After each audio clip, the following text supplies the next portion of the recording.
کہا جاتا ہے۔ شب کے معنی رات اور بارات کے معنی بری ہونے کے ہیں، چونکہ اس رات مسلمان توبہ کر کے گناہوں سے الگ ہو جاتے ہیں اور اللہ تعالیٰ کی رحمت سے بے شمار مسلمان جہنم سے نجات پا جاتے ہیں، اس لیے اس رات کو شب بارات کہتے ہیں۔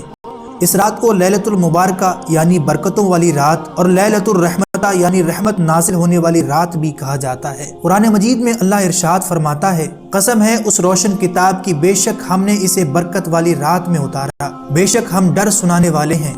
اس میں بانٹ دیا جاتا ہے ہر حکمت والا کام۔ حضرت عطا بن یسار رضی اللہ تعالیٰ عنہ فرماتے ہیں، شعبان کی 15ویں رات میں اللہ تعالیٰ ملک الموت کو ایک فہرست دے کر حکم فرماتا ہے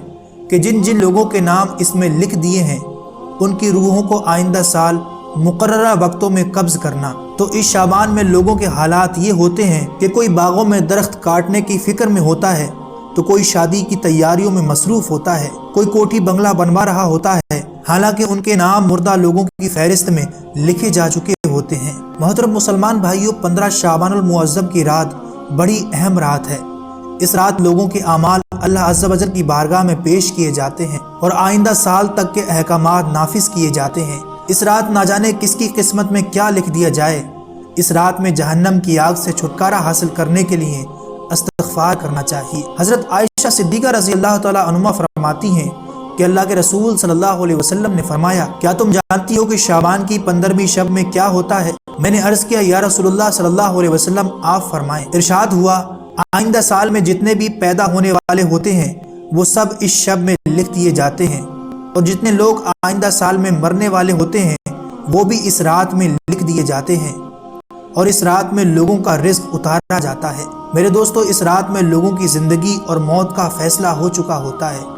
جبکہ لوگوں کے حالات یہ ہوتے ہیں کہ وہ اپنی دنیا میں ہی مگن ہوتے ہیں۔ کوئی اپنا بینک بیلنس بڑھانے کی فکر میں ہوتا ہے، تو کوئی اپنا محل بنوانے کی چاہ میں ہوتا ہے، تو کوئی اپنی شادی کی تیاری میں لگا ہوتا ہے، جبکہ وہ یہ نہیں جانتے کہ ان کا نام مردہ لوگوں کی لسٹ میں لکھا جا چکا ہے۔ حضرت عثمان بن محمد رضی اللہ تعالیٰ عنہ سے مروی ہے کہ سرکار مدینہ صلی اللہ علیہ وسلم نے فرمایا ایک شعبان سے دوسرے شعبان تک لوگوں کی زندگی منتقل کرنے کا وقت اس رات میں لکھا جاتا ہے، یہاں تک کہ انسان شادی بیاہ کرتا ہے اور اس کے بچے پیدا ہوتے ہیں، حالانکہ اس کا نام مردوں کی فہرست میں لکھا جا چکا ہوتا ہے۔ محترم دوستو، شب بارات کی ایک خصوصیت یہ بھی ہے کہ اللہ تعالیٰ اس رات ان گنت لوگوں کی بخشش فرماتا ہے، اور ایک روایت میں ملتا ہے کہ اس مہینے کی 15 تاریخ 2 راتوں کو اللہ بنو کلب کی بکریوں کے بالوں کے برابر امت مسلمہ کی مغفرت فرماتا ہے۔ حضرت عائشہ صدیقہ رضی اللہ تعالیٰ عنہا فرماتی ہیں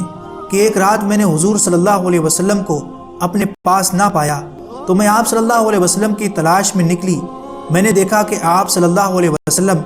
جنت البقیع میں تشریف فرما ہیں۔ آپ صلی اللہ علیہ وسلم نے فرمایا، کیا تمہیں یہ خوف ہے کہ اللہ تعالیٰ اور اس کے رسول صلی اللہ علیہ وسلم تمہارے ساتھ زیادتی کریں گے؟ میں نے عرض کیا، یا رسول اللہ صلی اللہ علیہ وسلم، مجھے یہ خیال ہوا کہ شاید آپ صلی اللہ علیہ وسلم کسی دوسری اہلیہ کے پاس تشریف لے گئے ہیں۔ آقا و مولا صلی اللہ علیہ وسلم نے فرمایا، بے شک اللہ تعالیٰ شعبان کی 15ویں شب آسمان و دنیا پر اپنی شان کے مطابق جلوہ گر ہوتا ہے، اور قبیلہ بنو کلب کی بکریوں کے بالوں سے زیادہ لوگوں کی مغفرت فرماتا ہے۔ حضرت ابو بکر صدیق رضی اللہ تعالیٰ عنہ سے روایت ہے کہ آقا مولا صلی اللہ علیہ وسلم نے فرمایا، شعبان کی 15ویں شب میں اللہ تعالیٰ آسمان اور دنیا پر اپنی شان کے مطابق جلوہ گر ہوتا ہے، اور اس شب میں ہر کسی کی مغفرت فرماتا ہے سوائے مشرک اور بغض رکھنے والے کے۔ ایک اور جگہ اللہ کے رسول صلی اللہ علیہ وسلم نے ارشاد فرمایا، اللہ تعالیٰ شعبان کی 15ویں شب میں اپنی رحمت و کرم سے تمام مخلوق کی بخشش کر دیتا ہے سوائے مشرک اور کینہ رکھنے والے کے۔ حضرت عبداللہ بن عمر بن عاص رضی اللہ تعالیٰ عنہ فرماتے ہیں کہ اللہ کے رسول صلی اللہ علیہ وسلم نے فرمایا، شعبان کی 15ویں رات میں اللہ تعالیٰ اپنی رحمت سے 2 شخصوں کے سوا سب مسلمانوں کی مغفرت فرماتا ہے، ایک وہ شخص جو کینہ رکھنے والا ہو، اور دوسرا وہ شخص جس نے کسی بے قصور کا قتل کیا ہو۔ دوستو، یہ ایسی رات ہے جس میں اللہ تعالیٰ مسلمانوں کی مغفرت فرماتا ہے اور ہماری دعاؤں کو قبول کرتا ہے، جیسا کہ عثمان رضی اللہ تعالیٰ عنہ روایت کرتے ہیں، حضور صلی اللہ علیہ وسلم نے ارشاد فرمایا کہ جب شعبان کی 15ویں رات آتی ہے تو اللہ تعالیٰ کی طرف سے یہ اعلان ہوتا ہے کہ ہے کوئی مغفرت طلب کرنے والا کہ میں اس کے گناہ بخش دوں، ہے کوئی مجھ سے معافی مانگنے والا کہ میں اس کو عطا کر دوں۔ اس وقت اللہ تعالیٰ سے جو بھی مانگا جائے وہ ملتا ہے، وہ سب کی دعا قبول فرماتا ہے سوائے بدکار عورت اور مشرک کے۔ حضرت علی رضی اللہ تعالیٰ عنہ سے روایت ہے کہ رسول اکرم صلی اللہ علیہ وسلم نے ارشاد فرمایا، جب شعبان کی 15ویں شب ہو تو اس میں قیام کرو، یعنی نوافل پڑھو اور 2 دن روزہ رکھو۔ ایک اور جگہ رسول اللہ صلی اللہ علیہ وسلم نے ارشاد فرمایا کہ شعبان، رجب اور رمضان کے درمیان ایک مہینہ ہے، لوگ اس کی شان سے غافل ہیں، اس میں بندوں کے اعمال اٹھائے جاتے ہیں اور مجھے یہ محبوب ہے کہ میرے اعمال اس حال میں اٹھائے جائیں کہ میں روزہ دار ہوں، اور مجھے یہ محبوب ہے کہ میرے اعمال اس حال میں اٹھائے جائیں کہ میں روزے دار ہوں۔ اور روایات میں آتا ہے کہ ماہ رمضان کے علاوہ حضور صلی اللہ علیہ وسلم شعبان المعظم میں سب سے زیادہ روزے رکھا کرتے اور اللہ تعالیٰ کی عبادت کے لیے تیار ہو جاتے۔ حضور صلی اللہ علیہ وسلم نے ارشاد فرمایا کہ شعبان میرا مہینہ ہے اور رمضان اللہ تعالیٰ کا مہینہ ہے۔ لیکن دوستو، افسوس کہ آج کے اس دور میں کچھ مسلمان